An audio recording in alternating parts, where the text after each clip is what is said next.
I never made it, but I know what it takes. I'm motivated by a mix of emotion. Got my statement, and I'm reading it slow so I can understand it fully. Appreciate my standing, go out of this world and right on time. Oh, never in my life have I seen the sky light up. Halo guys, welcome back my YouTube channel. Balik lagi di vlog gue. Kali ini gue mau buat mind mapping dari tugas UTS karena kali ini gue dapat tugas UTS-nya itu online. Seperti kita tahu sama-sama kalau misalkan beberapa pekan ini kita dihebohkan dengan virus corona ya, yang mengharuskan kita untuk hashtag di rumah aja gitu kan. Nah, karena mendukung program pemerintah, jadi kampus gue Universitas Trilogi menerapkan pembelajaran online seperti itu. Berikut juga dengan UTS. Nah, kali ini UTS gue itu disuruh buat mind mapping mata kuliah pembelajaran terpadu, di mana gue buat mind mapping, terus nanti mind mappingnya gue presentasiin berupa video gitu. Nah, untuk beberapa prosesnya ini udah gue kerjain sih beberapa, cuman mungkin malam ini bakal finishing sih. Dan beberapa simple lah, gue pakai alat-alat yang simple aja karena emang sebenarnya pengen pakai beberapa hiasan kayak HVS berwarna gitu kan, tapi beberapa toko fotokopi tutup, terus habis itu Gramedia di mall juga tutup, jadi memanfaatkan barang yang ada dan tetap di rumah aja jaga kesehatan. Nah, untuk beberapa bahannya, alatnya cukup spidol sih. Untuk bahannya gue pakai post-it kayak gini, ini yang udah ditulis, lalu terus gue pakai ini dipotong-potong, dan ada beberapa spidol, terus ada mark note dimana nanti gue kasih panah mungkin ya biar lebih estetik dikit lah. Dan untuk berantakannya gimana nih gue kasih lihat. Ini spidol udah berantakan banget ya, aduh, terus tuh udah banyak banget.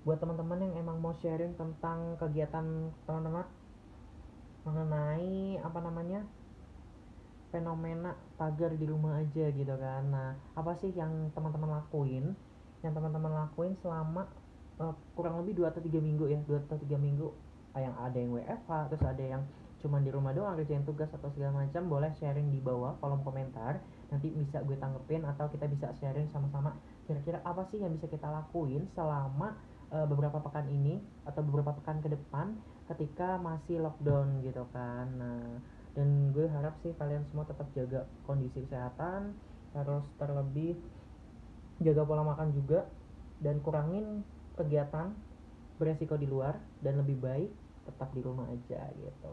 Selesaiin pendingan gitu kan bisa, terus abis itu kerjain tugas gitu kan kayak gini.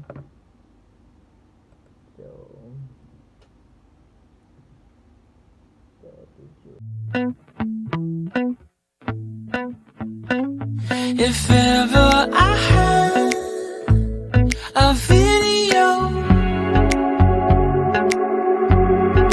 would you dance in it? Would you dance in it? Oh. Ya, assalamualaikum warahmatullahi wabarakatuh. Perkenalkan, nama saya Ruby Ramadan. Saya merupakan mahasiswa Universitas Trilogi dengan program studi PGSD dengan NIM 1811731. Nah, kalau untuk kemarin sudah melihat sekilas tentang proses pembuatan dari mind mapping, kali ini saya akan mempresentasikan materi UTS berkaitan dengan mind mapping yang saya buat dengan mata kuliah pembelajaran terpadu. Nah, untuk materinya ini adalah pembelajaran tematik integratif. Untuk beberapa poin yang sudah saya rangkum seperti ini. Ada rasional pentingnya pembelajaran tematik SD. Nah, poinnya adalah filosofis kurikulum 2013, ada landasan filosofis kurikulum 2013 dan orientasi kurikulum 2013. Dan untuk filosofisnya adalah Secara filosofis, kurikulum 2013 ini pada dasarnya adalah kurikulum yang cenderung berorientasi pada filsafat konstruktivisme. Di antara pandangannya, konstruktivisme itu adalah ilmu pengetahuan yang pada dasarnya dibangun sendiri oleh peserta didik. Maksudnya di sini adalah dalam proses pembelajaran kurikulum dari 2013 ini tidak hanya bergantung pada guru aja gitu kan. Nah kalau di KTSP 2006 itu kan lebih ke guru yang aktif gitu kan dan siswa yang pasif. Dan untuk kurikulum 2013 ini siswa diminta untuk aktif. Karena apa? Karena filosofisnya sendiri itu bersifat meningkat gitu, kayak konstruktivisme dibangun gitu kan, membangun di mana dalam prosesnya perlu adanya inisiatif dari peserta didik juga. Dan untuk pandangannya menurut saya itu pandangan yang sangat ekstrim. Karena apa? Bahwa pengetahuan itu nggak bisa ditransfer gitu loh. Pengetahuan itu nggak bisa ditransfer, melainkan harus dibangun sendiri oleh orang-orang yang sedang belajar. Nah, untuk maksudnya nggak bisa ditransfer itu adalah guru itu nggak bisa ngasih ilmu ke kita kalau bukan kita yang belajar sendiri gitu kan. Nah, balik lagi bahwa di kurikulum 2013 siswa harus aktif seperti itu. Nah, guru ini sifatnya hanya sebagai fasilitator. Dia yang memfasilitasi apa-apa yang akan dipelajari seperti itu. Nah, mengajar dengan cara mentransfer tadi sudah. Lalu sejalan dengan landasan filosofis tersebut, maka orientasi teoretik pembangunan kurikulumnya itu nggak lagi berorientasi pada content based atau material based, tetapi cenderung pada kompetensi based, di mana keterampilan dalam kurikulum 2013 itu sangat penting. Nah, seperti kita tahu sama-sama bahwa 3 poin atau 3 aspek yang harus terpenuhi dalam tujuan pembelajaran dari kurikulum 2013, yaitu kognitif, afektif, dan psikomotorik. Nah, 3 itu memang lebih ke kompetensi mungkin ya.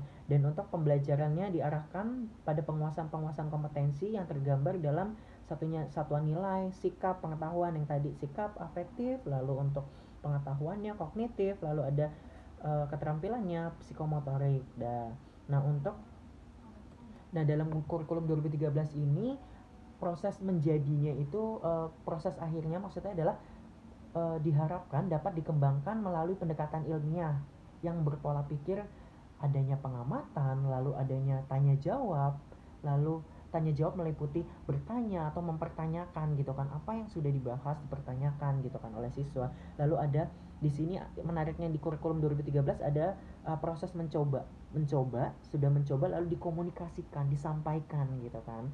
Nah, itu merupakan sebuah proses untuk menjadinya itu menuju ke tujuan gitu kan. Nah, lalu selanjutnya adalah konsep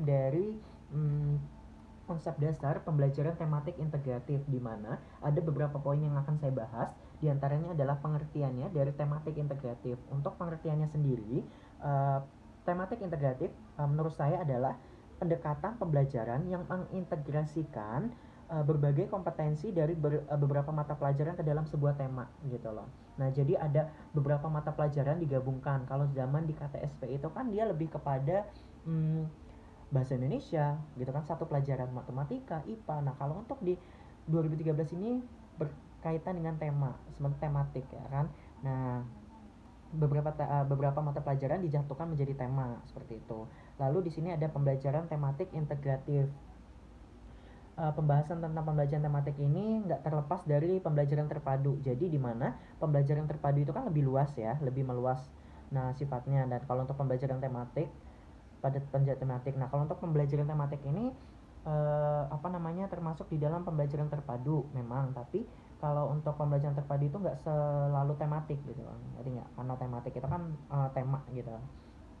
Lalu saya mengutip beberapa pendapat ahli berkaitan dengan pembelajaran terpadu. Menurut Semiawan di tahun 1995, beliau mengungkapkan bahwa pembelajaran terpadu merupakan suatu proses pembelajaran yang mengkaitkan tema gitu, mengkaitkan tema tertentu sebagai pusat minat dengan unsur lain dari mata pelajaran lain, sehingga membentuk suatu keseluruhan yang bermakna yang sesuai dengan tema yang akan dibahas seperti itu. Nah, selanjutnya ada Collin dan Dixon di tahun 1991 menyatakan bahwa integrate learning occurs when an authentic, even or exploration of a topic is driving force in the curriculum. Dengan berpartisipasikan eksplorasi kejadian topik, siswa belajar proses sekaligus isi materi yang berkaitan dengan lebih dari satu pelajaran dalam satu waktu yang sama, seperti itu. Nah, balik lagi tadi ada contoh real gitu kan, ada contoh real dari topik yang dibahas, lalu dalam prosesnya siswa juga ikut mempraktikkan gitu.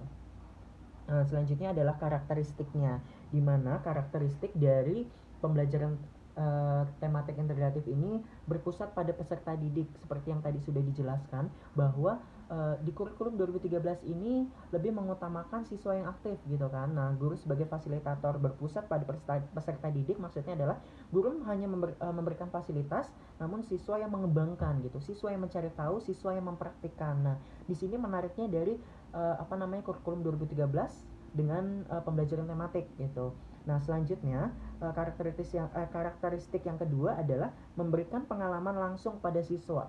Maksudnya di sini adalah siswa diberikan contoh yang real yang ada di kehidupan nyata, lalu siswa diminta untuk mencari tahu lalu mempraktikkan gitu kan, mempraktikkan yang nantinya akan menjadi pengalaman baru untuk siswa. Seperti saya ambilkan contoh tematik yang mengambil unsur IPA, seperti kegiatan fotosintesis. Nah, sini guru sedikit menjelaskan berkaitan dengan fotosintesis itu apa gitu kan. Lalu setelah itu siswa diminta untuk mempraktikkan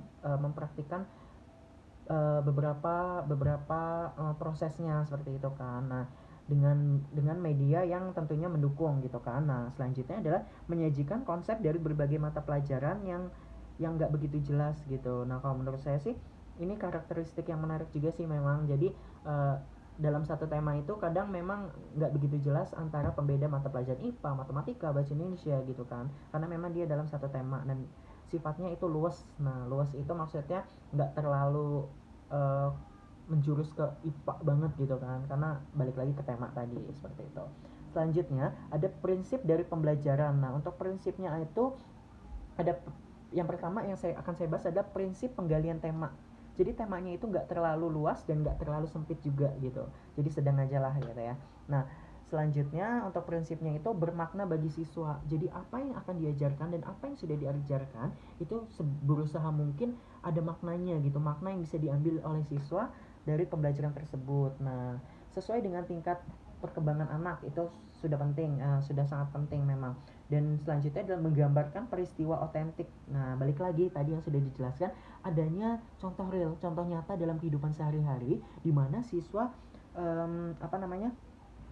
siswa bisa terbuka pikirannya gitu kan. Nah, mempertimbangkan tadi sudah, lalu ada prinsip pelaksanaannya di mana guru bukanlah aktor tunggal. Kembali lagi, guru bukanlah aktor tunggal. Seperti tadi yang sudah dijelaskan, ilmu nggak bisa ditransfer gitu ya. Jadi memang peserta didik yang harus mencari tahu, yang harus membangun ilmu itu sendiri. Lalu terjadinya pemberian tanggung jawab yang jelas baik kepada individu maupun kelompok. Nah, tadi sudah dijelaskan bahwa guru selaku fasilitator sedikit memberikan materi, lalu siswa yang punya tanggung jawab nih, ada tugas individu lalu kelompok. Nah, kelompok tadi seperti presentasi kah, menjelaskan gitu kan, mengkomunikasikan gitu. Nah, selanjutnya guru bersifat akomodatif terhadap ide yang muncul gitu kan. Yang ketiga ada prinsip evaluasi, di mana dalam prosesnya tentu ada evaluasi gitu kan. Nah, menekankan pada terjadinya evaluasi diri pada siswa. Evaluasi bersifat otentik. Otentik itu original gitu kan. Mencangkup aspek KAP. Nah, prinsipnya itu seperti tadi sudah dijelaskan juga, adanya adanya aspek KAP di mana kognitif, afektif dan psikomotorik itu merupakan tujuan dari pembelajarannya kurikulum 2013. Nah, menggunakan alat evaluasi yang beragam. Nah, seperti itu. Selanjutnya ada prosedur pelaksanaan di mana dalam prosesnya ada beberapa tahapan nih, tahapan yang memang yang memang akan dijalankan, seperti itu. Pertama ada tahap perencanaan di mana guru menentukan tema yang akan dibahas, seperti itu. Lalu ada identifikasi dan pemilihan sumber belajar. Jadi sumber belajar itu nggak langsung dipraktikkan tapi diidentifikasi dulu. nih dicari tahu pas nggak sih untuk peserta didik gitu kan, cocok nggak sih jika diterapkan seperti itu. Nah yang ketiga itu adalah pemilihan aktivitas belajar, aktivitasnya seperti individu kah atau kelompok gitu kan. Nah adanya perencanaan evaluasi. Nah dari tahapan perencanaan ini tujuan akhirnya adalah adanya evaluasi, jadi guru bisa tahu nih seberapa seberapa pahamnya siswa terkait materi yang dibahas seperti itu. Yang kedua ada tahap pelaksanaan. Dalam prosesnya adanya penyajian tema, lalu adanya curah pendapat. Maksudnya curah pendapat di sini adalah siswa diberikan waktu untuk mengemukakan pendapat berkaitan dengan materi yang sedang dibahas, dan guru sebagai fasilitator memfasilitasi dan mendengarkan pendapat tersebut. Nah, mendapatkan kontrak belajar. Nah, kontrak belajarnya itu maksudnya ada beberapa sebelum tahun ajaran baru ada beberapa materi yang sudah disusun gitu, karena disusun itu dijelaskan terlebih dahulu kepada siswa bahwa dalam satu semester ini kita akan membahas beberapa materi itu. Nah, itu maksudnya adalah kontrak belajar. Yang keempat adalah pengumpulan analisis data. Jadi data itu dikumpulkan lalu dianalisis sesuai atau tidaknya gitu kan. Lalu ada penyajian hasil belajar. Selanjutnya ada bermakna yang tadi sudah dijelaskan, otentik, aktif. Aktif di sini adalah siswa harus aktif gitu kan. Nah, dari apa yang sudah dijelaskan, siswa seberusaha mungkin harus dibuat aktif berkaitan dengan tanya jawab gitu kan, dan yang lainnya gitu kan. Lalu ada hasil pembelajaran dapat berkembang sesuai minat. Nah, menarik sekali di sini adalah hasil dari pembelajaran harus sesuai dengan minat. Jadi dari proses pembelajaran tematik, guru selaku wali kelas itu dia bisa paham nih, bisa ngerti bahwa wah, anak didik saya ternyata minatnya di kegiatan olahraga nih, atau di matematika gitu kan, matematis logis kah, atau di linguistik gitu. Nah, dari pembelajaran tematik ini banyak yang bisa membantu guru dalam mengenali kepribadian siswa seperti itu. Nah, berkaitan dengan mind mapping tersebut ada beberapa yang memang selanjutnya di sini adalah peran guru dan siswa dalam pembelajaran. Seperti yang tadi sudah saya jelaskan bahwa dari pembelajaran tematik ini nggak hanya guru saja yang berperan, melainkan siswa yang menjemput sendiri pengetahuan, bukan ditransfer seperti itu ya. Dan dari apa-apa yang sudah dijelaskan berkaitan dengan materi ini saya rasa cukup. Lebih dan kurangnya mohon maaf. Billahi taufiq wal hidayah. Wassalamualaikum warahmatullahi wabarakatuh.